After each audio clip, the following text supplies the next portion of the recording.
We've all watched movies where we've been left furiously screaming at the screen, wondering why the imperiled hero doesn't just do the sensible thing and get the hell out of there. It can be enormously frustrating to watch, and arguably even more so when the character in question states a clear intention and desire to quit the situation, but never actually does. The following movie characters, whether protagonists or supporting players, all saw their opportunity to dip right out of their predicament and never return, but for one reason or another, it never happened. I'm Cy for WhatCulture.com, and these are 10 movie characters who knew when to quit, but didn't.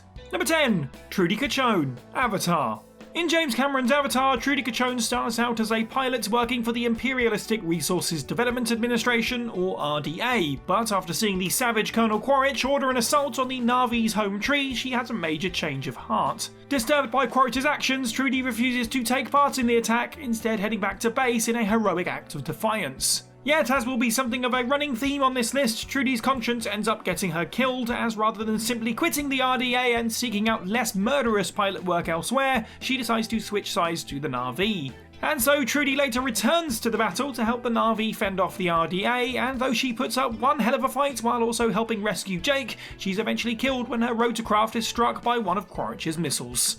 Number 9. Butch Coolidge, Pulp Fiction. Though Pulp Fiction's Butch Coolidge survives the events of the movie in one piece, it's only barely, and it's only after he squandered 2 solid opportunities to hang it up and get the hell out of Dodge. First and foremost, after betraying Marcellus Wallace by refusing to throw his boxing match, Butch prepares to skip town with his girlfriend. However, when Fabienne forgets to pack his precious heirloom watch for their escape, he returns to their apartment knowing full well that Wallace's men will be looking for them. Butch gets the watch but ends up having to murder Vincent Vega, who is waiting at his apartment to kill him. With a clean getaway in sight, Butch also crosses path with Wallace on the drive back to Fabienne, resulting in the pair battling their way into a pawn shop where they're taken hostage by the proprietor. Butch eventually manages to escape, but rather than cutting loose as fast as possible, his scraps of a conscience come into play, prompting him to return to the pawn shop's creepy basement and rescue Wallace. Granted, this action results in Wallace calling things square on the condition that Butch leaves Los Angeles and never returns, but had Butch put his sentimentality aside and just booked it out of town without his damn watch, he could have avoided 2 near-death experiences. Number 8. Han Solo, Star Wars: A New Hope. Han Solo's disappearing act in Star Wars: A New Hope might well be the all-time most famous example of a character knowing it was time to hang things up, but ultimately deciding not to. After he delivers Luke and a rescued Leia to the Rebel base and collects his reward, Han, alongside with Chewbacca, decides to leave the Rebels to it as they prep for their final assault on the Death Star, much to Luke's disappointment. But of course, Han and Chewie eventually return in the Millennium Falcon and help change the tide of the final battle, and that moment basically alters the entire future course of Han's life. If Han kept his conscience at bay and stayed out of the Battle of Yavin, he'd never have married Leia, fathered Kylo Ren, or been killed by his own son decades later. Granted, the alternative is probably Solo hanging out in some dirty corner of the galaxy and getting killed in a cantina by somebody he double-crossed, but Han's decision to join the fight set him on a path that would end with his own death by patricide. Number 7. Loki, Dogma. Kevin Smith's satirical masterpiece Dogma follows Loki and Bartleby, 2 fallen angels who attempt to exploit a loophole in Catholic dogma that would allow them to re-enter heaven, which by proving God wrong would also in turn unmake the universe. The pair get dangerously close to pulling their plan off, but once Loki has his wings removed, a requirement for completing the ritual, he also manifests a conscience, which makes him realise the horrors of what they're doing. As Bartleby prepares to enter the nearby church, a drunken, guilt-ridden Loki attempts to stop him, but alas, Bartleby responds by brutally stabbing him to death. Loki knew it was time to stop the killing and walk away, but perhaps of the booze sloshing through his veins, he decided to hang around and challenge his former comrade, in turn losing his life as a result. Number 6. Vickers Van Der Merwe, District 9. District 9's unlikely hero is Vickers Van Der Merwe, an awkward bureaucrat who is spearheading the relocation of a settlement of immigrant insectoid aliens, sometimes called prawns, to a new internment camp. Vickers is accidentally infected with an alien fluid, which triggers his gradual transformation into one of the creatures. He then attempts to help one of the aliens, Christopher, return to his own planet in exchange for helping reverse his transformation. However, once Christopher sees the grotesque, horrific experiments that Multinational United have been carrying out on his species, he decides that he must return home at once and won't be able to reverse Vickers' mutation until he returns in 3 years. Vickers naturally isn't too happy about this, attacking Christopher and attempting to reach the alien mothership himself in order to retrieve the means of a cure. They're both eventually captured by mercenaries, and though Vickers is able to flee, he ultimately decides to help Christopher after hearing that he's about to be executed.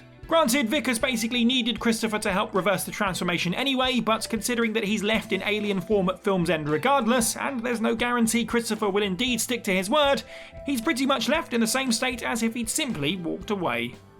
Number 5. Llewellyn Moss, No Country for Old Men. In the Coen brothers' Oscar-winning crime thriller No Country for Old Men, protagonist Llewellyn Moss stumbles upon the aftermath of a drug deal gone wrong, namely a briefcase containing $2 million in cash. Moss promptly takes the money and scarpers home, but can't shake the fact that he saw one of the men who was still alive begging for water and knowingly left him there to die. And so Moss returns to the site later that evening to bring the wounded man some water, yet the man has since passed on, and Moss consequently finds himself being pursued by a group of Mexicans not best pleased that he took off with their money. Now, to be clear, the bag of money had a transponder in it regardless, which helped villain Anton Chigurh track Moss down, but given that Moss is ultimately killed by the Mexicans rather than Chigurh, his act of returning to the scene is ultimately what put them on his tail.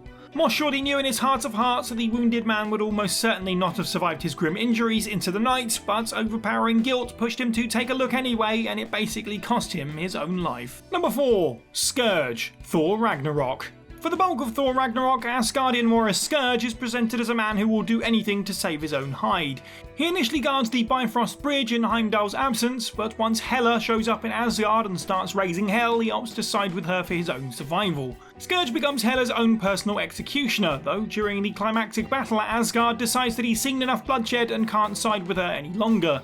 He then dons a disguise and climbs aboard the refugee ship the Statesman, but Hela attempts to stop it taking off, and so with the lives of the women and children on board at risk, Scourge leaps out of the Statesman and starts blasting away at the assembled army of berserkers.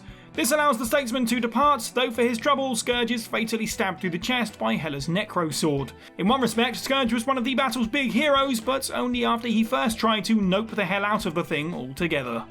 Number 3. Goodnight Roby Show, The Magnificent Seven, 2016. In Antoine Fuqawa's 2016 remake of The Magnificent Seven, one of the titular seven is Goodnight Roby Show, a former Confederate marksman afflicted by crushing PTSD. But when moustache-twirling gold tycoon Bartholomew Bogue plots to take control of the frontier town Rose Creek by force, Roby Show decides to dip the night before, his prior wartime experiences having eroded his spirit and making him fearful of getting involved in any further violence. Predictably though, Roby Show eventually returns to join the battle at a pivotal moment, warning his comrades of Bogue's plan to unleash a Gatling gun on the town. And though Hawke's character provides invaluable cover during the battle, he ends up paying the mortal price for it, being turned into Swiss cheese by the aforementioned Gatling gun. Roby Show's gut told him to get the hell out of there, but he couldn't bring himself to leave his 6 teammates and an entire town's worth of innocent civilians to their fates.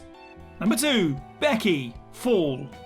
The recently released Fall is a stomach-knottingly suspenseful thriller in which 2 thrill-seeking friends, Becky and Hunter, decide to climb a 2,000-foot radio tower just for the hell of it. In the early going, Becky is extremely uneasy about doing so, having recently suffered through the accidental death of her husband and battling depressive alcoholism as a result. She's in no mental or physical condition to be performing a challenging climb and lets Hunter know this. Yet Hunter, an extroverted social media personality, convinces her to carry out the treacherous climb regardless. And of course, this winds up being something they both deeply regret. The pair end up stuck at the top of the tower when the ladder breaks, and though Becky survives the ordeal by the skin of her teeth, Hunter sadly isn't quite so lucky. When your lizard brain tells you to not climb a rickety-looking radio tower in the middle of the desert, it's for a damn good reason. Number 1. Captain Miller, Event Horizon. Now, we have to be completely fair to Event Horizon's Captain Miller here. The guy certainly gave quitting, and quitting permanently, the old college try, but the odds just weren't working in his favour. Miller leads his crew in boarding the abandoned titular ship, and midway through the movie they discover a horrifying video log of prior events on the Event Horizon, and the now missing crew participating in a sexually violent orgy of sorts. Miller's brilliantly deadpan response: "We're leaving." But evacuation isn't as simple as returning to their own ship, the Lewis and Clark, which is damaged and then eventually destroyed by a possessed Dr. Weir. Ultimately, Miller ends up sacrificing himself in order to explosively split the Event Horizon in 2, in turn allowing the 3 remaining crew members to survive.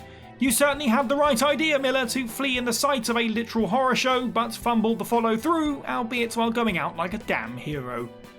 And that's the list. Let us know what you thought of this video down in the comments below, and any other movie characters you can think of that were probably right when they tried to get out why they still could. Make sure you like this video, share it with your friends, subscribe and hit that notification bell. I've been Cy for What Culture, and have a good week.